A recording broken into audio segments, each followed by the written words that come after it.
Ucrania.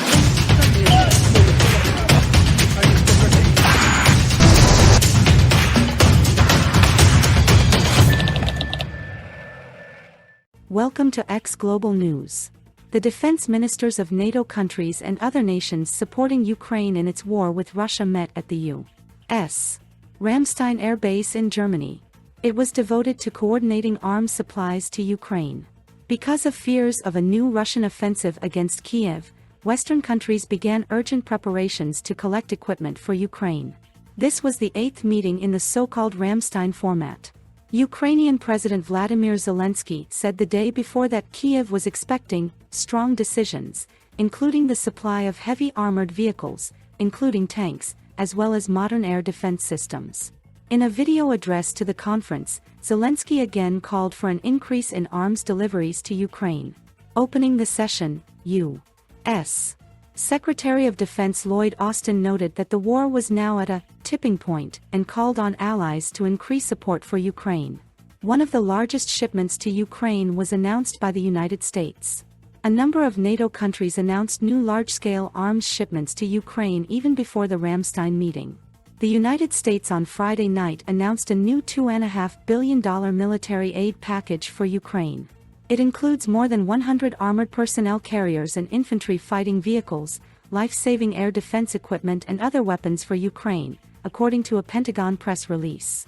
This time, Ukraine will receive ammunition for NASAMS Advanced Surface-to-Air Missile Systems, 8 Avenger surface-to-air missile systems, 59 Bradley infantry fighting vehicles, 90 Stryker armored personnel carriers with 20 mine defusing rollers, 53 armored personnel carriers with mine and ambush protection and 350 highly mobile multipurpose wheeled vehicles, the Defense Department said.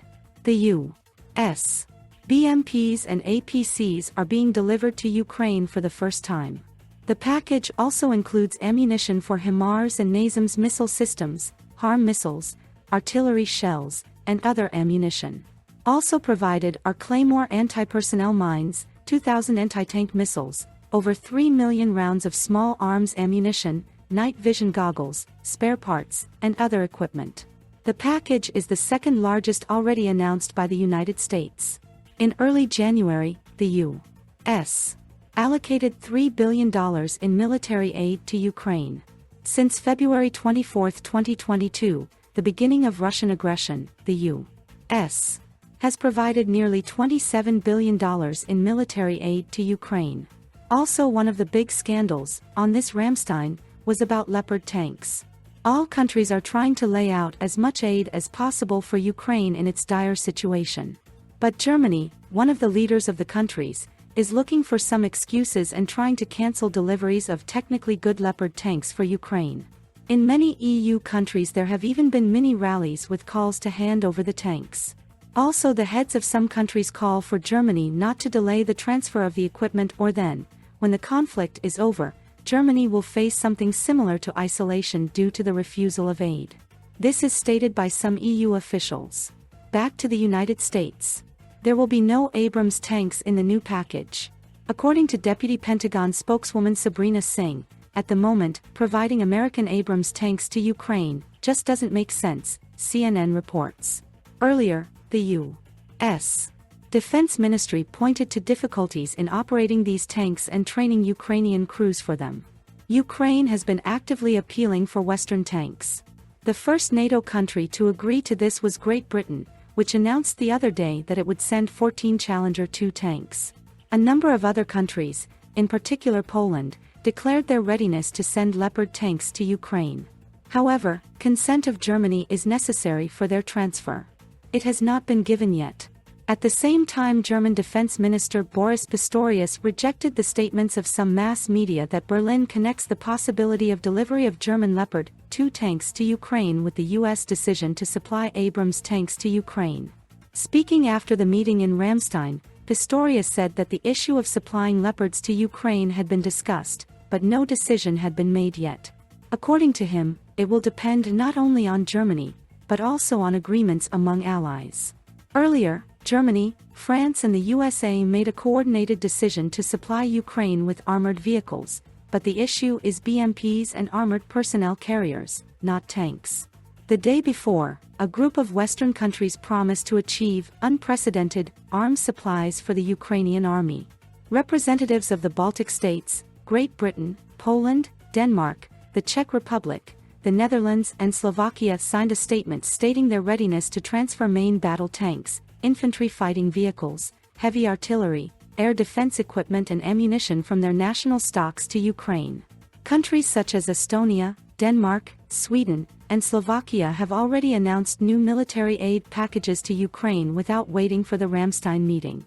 The news was also recently published that Estonia would transfer all available FH-70 howitzers. According to open sources, Estonia has 24 artillery systems of this model in service. The General Staff of Ukraine has already confirmed this news. This is certainly unprecedented assistance from such a small country. Germany should be ashamed after such news. It is only unclear what Scholz is thinking and how this affects Germany's position on the world stage. But there are already rumors little by little that the U.S. is trying to get Germany to adequately address this issue. And what about German Leopard tanks or American Abrams tanks, which Ukraine, as I understand, will not receive in the near future? How much does Ukraine need them and how important they are on the battlefield? Yes, Ukraine needs heavy equipment. And there is simply no Soviet equipment in the countries of Soviet Europe, it has all been handed over to Ukraine. That is why the question arose about the transfer of equipment of the Western model. Naturally, it is theoretically much more effective against Soviet and Russian tanks. Meanwhile, the German newspaper Süddeutsche Zeitung reported that, according to its information, Olaf Scholz is ready to give the Leopard tanks to Ukraine only if the United States agrees to send its Abrams to the Ukrainians. According to the paper's unnamed interlocutors, Scholz said this in a phone conversation on Tuesday with U.S. President Joe Biden. Biden, the Süddeutsche Zeitung learned, made no promises to that effect. But the U.S. has no plans to provide Abrams, explaining that the tanks require a large and expensive maintenance system. On Thursday, the TV channel Sky News Arabia quoted its source in the Pentagon, who explained the reasons for the U.S. refusal to supply Abrams to Ukraine. Washington refuses to provide Abrams to Ukraine because of the cost of maintenance and the cost of operation.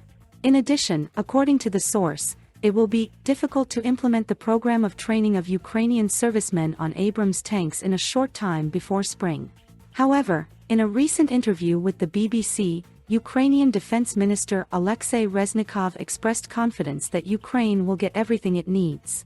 I am confident that we will have tanks, combat aircraft, and long-range weapons that can hit targets 300 kilometers away, the minister said, recalling that a year ago he could only ask Western partners for Stingers, and now Ukrainian anti-aircraft gunners are about to start learning how to operate powerful Patriot systems. For Ukraine, such news is certainly positive and major progress.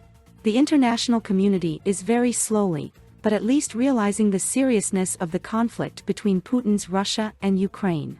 Don't forget to subscribe to our channel and enable notifications to keep up with new developments. Also, please like us and write your opinion in the comments. Thank you for watching us. See you again soon.